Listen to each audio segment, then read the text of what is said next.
Baby তোমার জন্য ডিম ভাজবো না ডিম সেদ্ধ করবো? ডিম সেদ্ধ। আচ্ছা ঠিক আছে বেবি, আগে আমাকে এই কাজটা শেষ করতে তো দাও, তাহলে তাড়াতাড়ি শেষ করে আসো না। আমার গার্লফ্রেন্ডের সাথে আমি 5 বছর ধরে আছি, কিন্তু ইদানিং এখন আর আমার থাকতে মন চাচ্ছে না। স্যার আপনি এটা আমাকে বলতে পারেন? হ্যাঁ নিশ্চয়ই।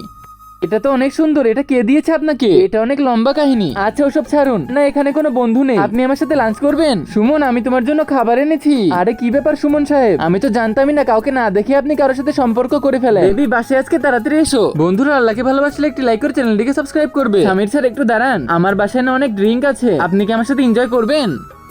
বেবি আমি চলে এসেছি, তুমি তো বললে আসবে না, তাহলে এই চমৎকার কিভাবে? তোমার মনে আছে তুমি খাবার এনেছিলে, আমি তোমাকে ফেরত দিয়ে দিয়েছিলাম। যখন আমি এই কথাটা ভালো করে ভাবলাম তখন অনেক কষ্ট পেয়েছি। আজকে ওই মেয়েটা আমাকে ওর বাসায় নিয়ে যাওয়ার অনেক চেষ্টা করেছিল, আমার মন মানেনি, কেননা আমি শুধু তোমাকেই ভালোবাসি। তুমি আমাকে মাফ করবে, একটু দেরি হয়ে গেল আসতে। তুই কে? এটা আমার নতুন বয়ফ্রেন্ড, তোমার সাথে থাকতে আর আমার এখন ভালো লাগে না, বুঝেছো? কিন্তু সুমি কথা তো শোনো। সরি বেবি, আর কিচ্ছু হবে না।